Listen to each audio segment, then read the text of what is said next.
Mensaje del Secretariado Episcopal de América Central, el SEDAC, puesto que hemos estado reunidos los obispos de Centroamérica esta semana recién pasada.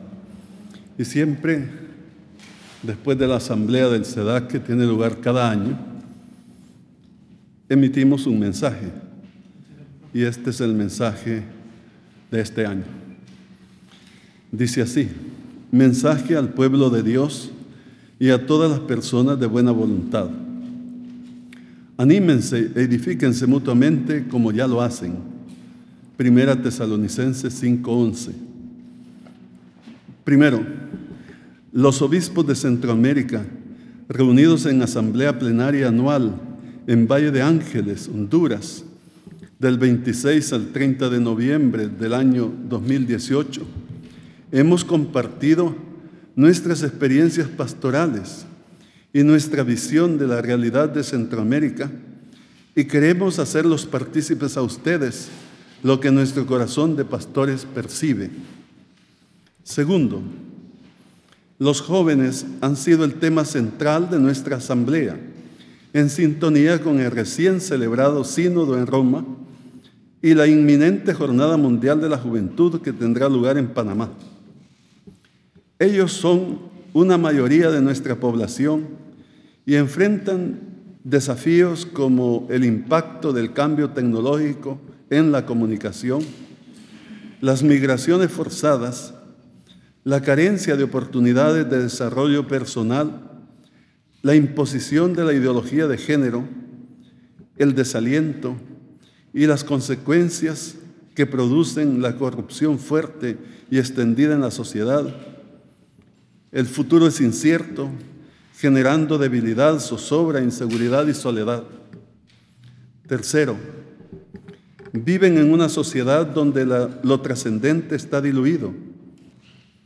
Por otra parte, hacemos un llamado a los miles de jóvenes que han recibido el sacramento de la confirmación, que fortalece en ellos la vida de discipulado misionero, como a todos los que han experimentado el encuentro con Cristo resucitado, aquellos mismos sean quienes anuncien a Jesucristo a los demás jóvenes, en particular los más alejados y a los que nunca han oído hablar de Él.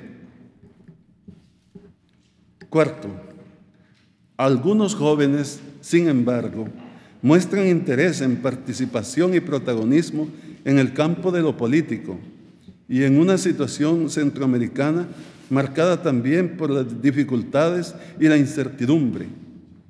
En nuestra región, las instituciones siguen siendo muy débiles y se espera un fortalecimiento de la democracia que favorezca especialmente a los más pobres y excluidos. Constatamos la necesidad urgente de la formación política de cristianos que actúen con los valores del Evangelio en el cambio de la realidad. Quinto, manifestamos nuestra solidaridad con los hermanos obispos de Nicaragua y con todos sus fieles. Nos unimos a las ansias de paz, justicia, libertades y el diálogo sincero en ese hermano país como camino hacia la democratización. Rechazamos todo tipo de violencia contra los obispos y toda persona. Sexto, últimamente nuestra región ha sido impactada por la migración hecha de manera nueva, por ser masiva y organizada, y que ha puesto en evidencia los motivos que hacen una migración forzada y los peligros que conlleva para la dignidad de la persona humana. Agradecemos y valoramos la solidaridad que tantas comunidades han manifestado a los migrantes. Esto nos sitúa en sintonía con la sensibilidad del Papa Francisco frente a la migración. Séptimo, hemos prestado también atención al cuidado de la casa común, el cuidado ambiental. Es necesario promover el derecho humano al agua, el cual debe ser respetado a toda persona. Ninguna explotación de los recursos hídricos puede menoscabar ese derecho. Conferas Laudato Si 30. Además, la explotación de los recursos naturales por parte de empresas transnacionales, con el visto bueno de las autoridades, el compromiso por el cuidado de la naturaleza es parte también de nuestra opción de fe. Conferas Romano 8:22, que nos pide fortalecer la responsabilidad común. También apoyamos la red eclesial latinoamericana y caribeña de migración, desplazamiento, refugio y trata de personas, Clamor. 8. Ante este panorama, la reciente canonización de Monseñor Óscar Arnulfo Romero y la beatificación de 3 mártires en Guatemala, el padre Francis Rotter, fray Tulio Moruzzo y el laico Luis Obdulio Arroyo, nos muestra el camino de una fe de discípulos comprometidos con la vida y la dignidad de las personas. Y 9, al inicio del Adviento, invitamos a los jóvenes y a todo el pueblo de Dios a mantener la esperanza y a regocijarse por la concepción de María que nos causa tanta alegría, que debe ser parte de nuestra opción aún en medio de las dificultades. Estamos llamados a crecer en una vida de santidad, como nos ha invitado el Papa Francisco en la exhortación apostólica: alégrense y regocíjense.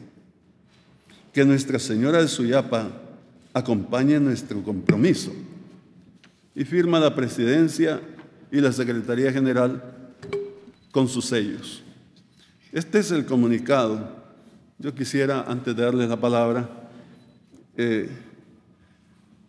subrayar el hecho que los obispos, todos unidos en Centroamérica, hayan acentuado el aspecto del cuidado de la casa común, como se dice en el comunicado, el cuidado ambiental. Y concretamente han expresado la necesidad de promover el derecho humano al agua, derecho que no debe ser vulnerado en ninguna persona, que no se puede vulnerar en persona alguna. Y eso va muy en sintonía con todo el esfuerzo que se hace en este país por parte de la población, que en su gran mayoría se ha manifestado y se sigue manifestando en favor de una ley general de aguas que garantice ese derecho a todas las personas y en contra de una privatización que no debe tener lugar. Eso quería destacar. Pero todos los elementos son importantes. Si ustedes quieren preguntar algo sobre esto o sobre algún otro aspecto, con toda libertad y por nuestra parte con la mejor voluntad, abrimos el diálogo. Muchas gracias, Monseñor. La primera pregunta está a cargo de Xiomara Ramírez del Noticiero.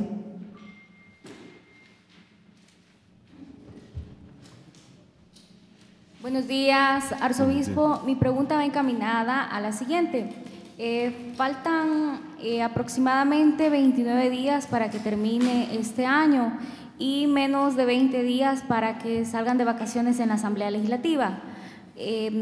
¿Cuál es el llamado que usted haría a los diputados para que antes que se vayan de vacaciones se pueda aprobar el presupuesto general de la Nación 2019, tomando en cuenta que ahí va parte del dinero para las elecciones presidenciales y también el gasto público que sería para el próximo año?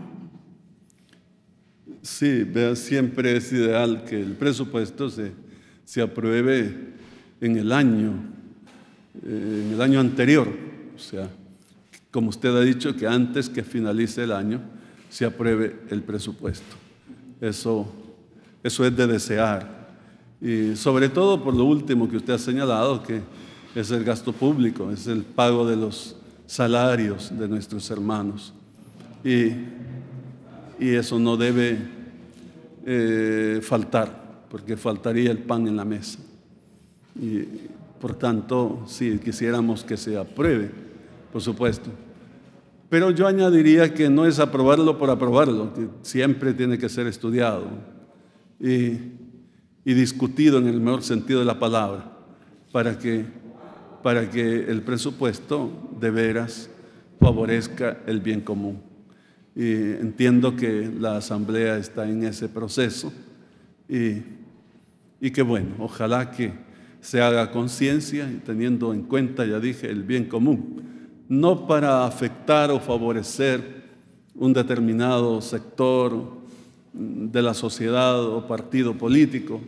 No debe verse así. Este es un tema de nación que debería estudiarse a fondo y aprobarse de la mejor manera, o sea, un presupuesto que de verdad favorezca el bien común. Pero cuanto antes se haga, mejor. Y si se logra hacer en este año, eso sería lo conveniente.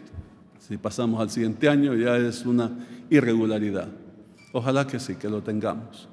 Nosotros haríamos el llamado, ciertamente, a aprobarlo a tiempo, pero aprobarlo bien, sin prisas tampoco, que pudieran después ser lamentadas, que se discuta, que se resuelva y que se apruebe convenientemente. Gracias a usted. A continuación, William Aguilar, de Telenoticias 21. Buenos días, monseñor. Consultarle acerca de la ola de violencia. Hoy anoche fue asesinado un alumno de la ANSP. Eso significa que siguen siendo blancos de ataque en algún momento los elementos de seguridad, pero también se registra un múltiple homicidio en la zona de mexicanos. Es decir, la violencia sigue siendo parte del pan de cada día que vivimos los salvadoreños. ¿Cuál es su valoración de este tema, monseñor? Sí, muchas gracias por la pregunta. Vea, el tema de la violencia es el tema más grave que abate a esta sociedad. No por hoy, sino que de buen tiempo atrás. Y es muy lamentable. Aquí, siendo objetivos, imparciales y verdaderos, la violencia se ha cultivado y se ha favorecido y se ha tolerado desde hace mucho tiempo, de tal forma que ha conseguido niveles muy altos. Los gobiernos, y no me refiero a un partido o a otro, no han resuelto el problema. No sé por qué. Probablemente han tenido voluntad y no han podido, o no sé por qué. Es una lástima que el pueblo siga sufriendo el embate de la violencia, que cada uno que sale de su casa para ir a trabajar honestamente, honradamente, o el niño, el joven, la joven que salen de su casa para ir a estudiar a su escuela, a su colegio, tenga el grave peligro de no volver a su casa.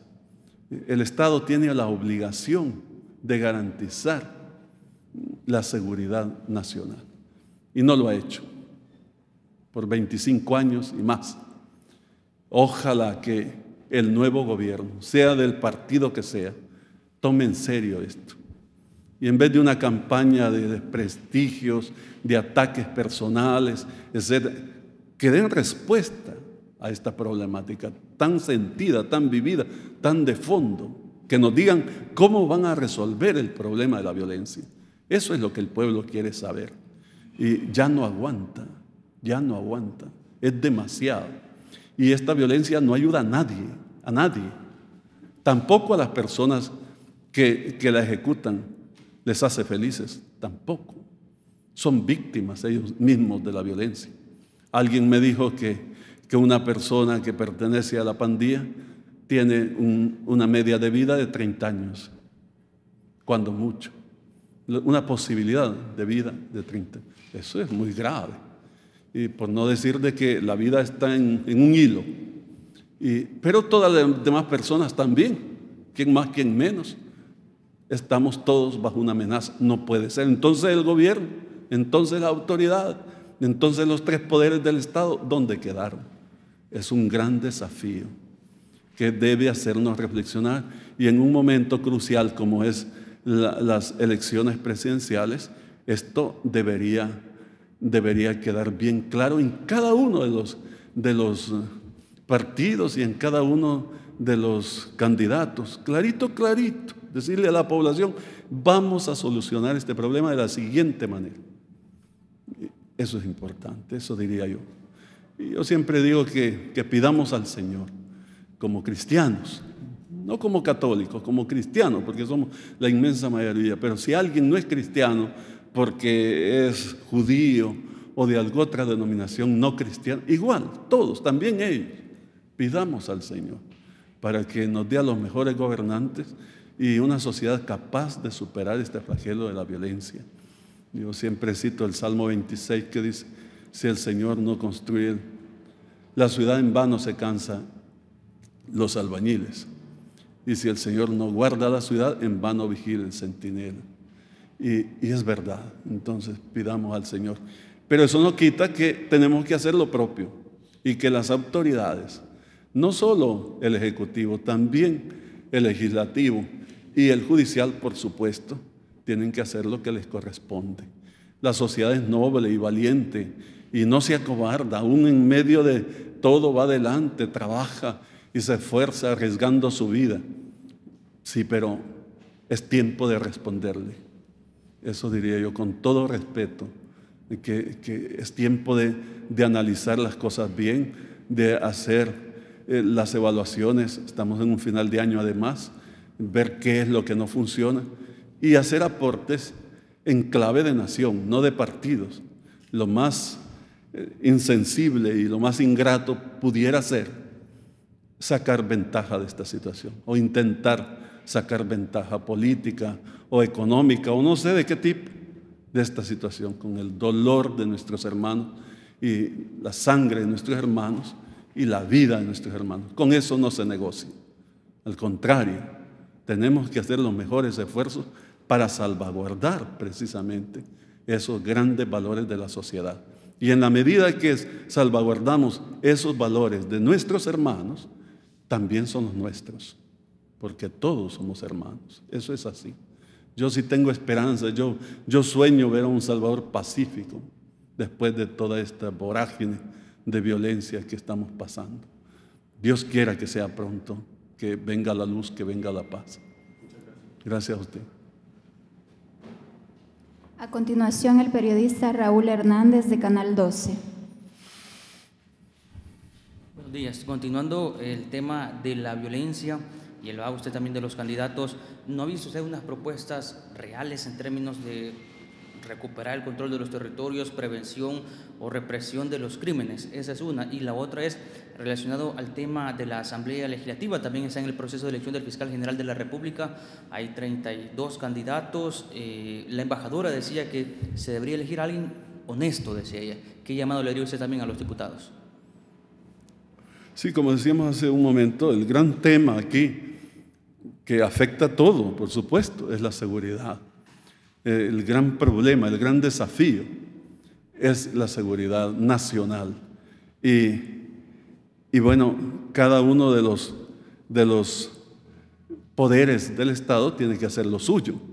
De lo contrario, hay una palabra que no ha gustado cuando se ha dicho, pero tenemos que decirle, la amenaza, si no es que estemos en un Estado fallido. Y no porque fallen las instituciones, que es cuando el Estado falla totalmente. No estamos en esa situación, menos mal. Pero sí, en un sentido amplio, general, pudiera hablarse de un Estado fallido cuando falla los derechos de las personas en materia de seguridad. Así lo explica el mismo Max Weber, que es el filósofo que apuntaló este término de Estado fallido. Una cosa es el Estado fallido en términos rigurosos, que eso no es lo que estamos viviendo, ciertamente, pero en sentido amplio sí, porque el Estado le habría fallado a la gente humilde, al pobre, al del campo, al del suburbio, del barrio pobre. Entonces, las instituciones salvaguardan y funcionan, sí, en la gran ciudad, pero la gente pobre sufre, se le falló. El Estado debe, en vez resguardar el derecho de las personas, de todos por igual. Entonces, estamos comprometidos todos y por supuesto el Estado mismo. Y se lo decimos con todo respeto y sin echarle la culpa a uno y al otro. No, se necesita que todos tomemos conciencia y la sociedad misma también. Ahora bien, en cuanto a la elección del fiscal general, por supuesto que este es un punto importante que le toca al Estado resolver, concretamente el Poder Legislativo. Bien sabemos, es una elección de segundo grado, pero muy importante, dado las facultades que tiene el fiscal general. Entonces, ¿cómo tiene que ser el fiscal general? Por supuesto que tiene que ser la persona más idónea, persona ciertamente preparada para el cargo, pero además íntegra, una persona que tiene todas las cualidades, una persona que es libre, que sea libre para ejercer la justicia y procurar la justicia en favor de todos. Es importante que se elija al mejor, y que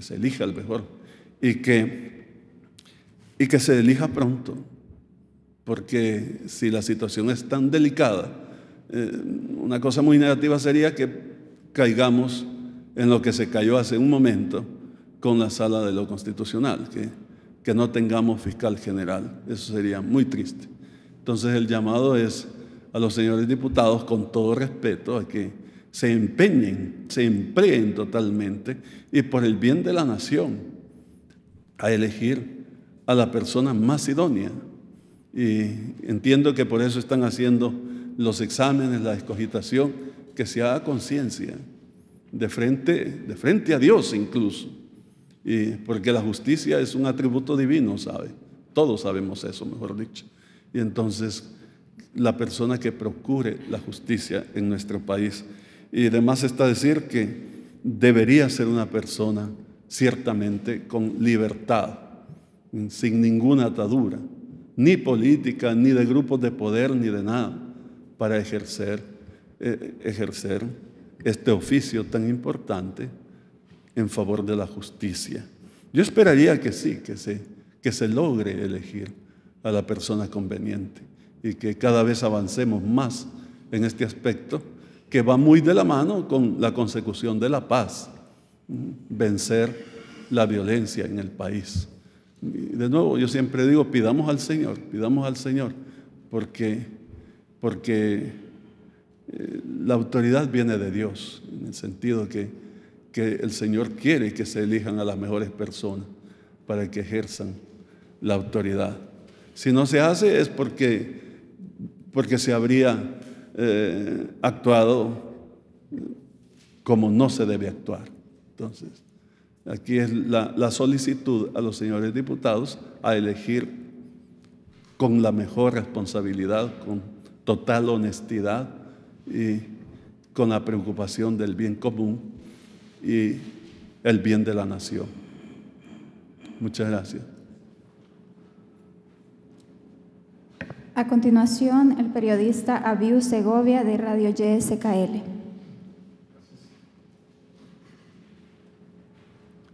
Reverendísimo Monseñor, buenos días. Mucho gusto, don Abiu.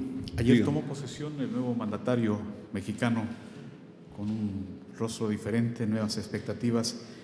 Estuvieron presentes en la toma de posesión, parece que hubo una firma de convenio entre los representantes del Triángulo Norte, Guatemala, Honduras y El Salvador, sobre el tema migratorio. Desde la Iglesia, ¿cuál sería el llamado al nuevo mandatario, sabiendo de que México, el territorio mexicano, es un paso sumamente peligroso para los migrantes y ha sido más verdugos que los mismos estadounidenses a la hora de ingresar a suelo norteamericano? El llamado del arzobispo capitalino, el obispo salvadoreño, para el nuevo mandatario, ¿no? Quisiera. El fenómeno de la migración siempre ha sido muy grave para nosotros, muy difícil. Pero hoy, como lo decimos los obispos de Centroamérica, hoy el fenómeno ha tomado una manera nueva de mostrarse, que es masiva y organizada en las caravanas así llamadas.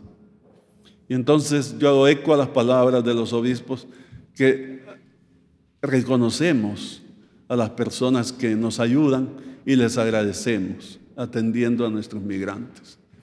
Y yo no conozco al nuevo presidente de México más que lo que se le ve en la televisión y las noticias que nos llegan.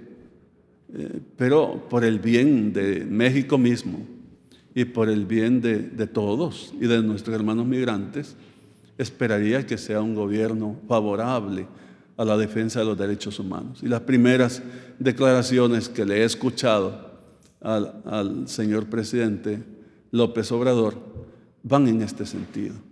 Y eso nos da esperanza. México es un país de personas buenas, personas cristianas. Y yo lo digo con conocimiento de causa porque me tocó estudiar en el seminario de Morelia, en México. Y tengo tanto que agradecer a las personas de México, que son tan buenas. Y nos da mucha tristeza cuando vemos abuso a los derechos humanos de los migrantes. Y yo sé bien que no es la sociedad de México, que son algunas personas que han delinquido y que han creado incluso ese miedo del que usted hablaba, de pasar por México. Pero también hay muchas personas que están haciendo tanto por los migrantes.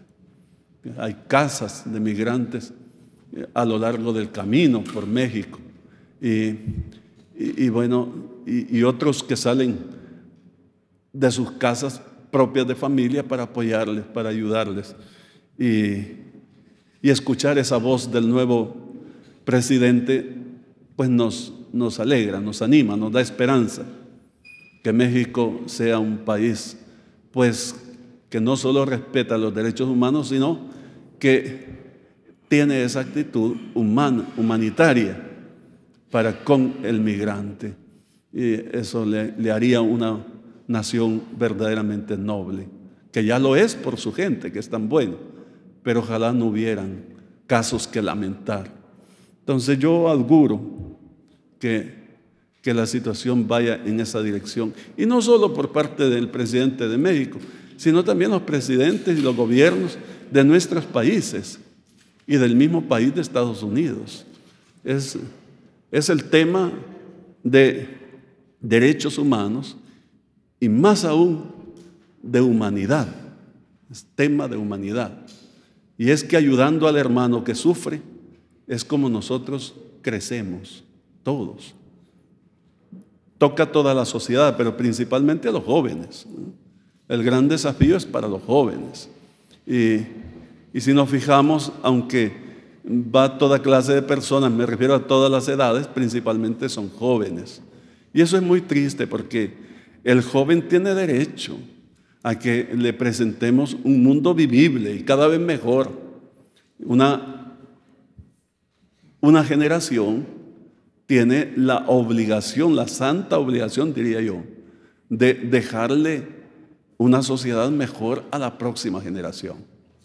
Y en vez aquí nosotros no lo estamos haciendo.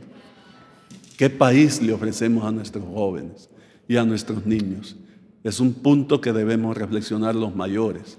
Es un compromiso ante Dios y ante nuestros propios jóvenes y niños. La actitud del Papa para con los jóvenes es muy esperanzadora. Ese cariño, ese afecto paternal y ese darles a ellos un lugar privilegiado.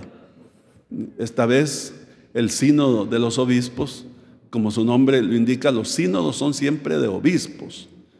Y sin embargo el Papa quiso que el sínodo de los obispos también fuera de los jóvenes. Y hubieron jóvenes participando en todo el sínodo para indicar cómo los jóvenes son importantes para la iglesia. Y le conmueve al Papa el sufrimiento de los jóvenes migrantes, por supuesto, y a nosotros también. En cuanto a la Jornada Mundial de la Juventud, está todo preparado, está todo listo a este punto. Y yo quiero agradecer a la República de Panamá toda su generosidad, todo su empeño en preparar las actividades de la Jornada Mundial de la Juventud de la mejor manera. Y nosotros como país estamos participando también y estamos listos para participar ya directamente en la Jornada Mundial de la Juventud.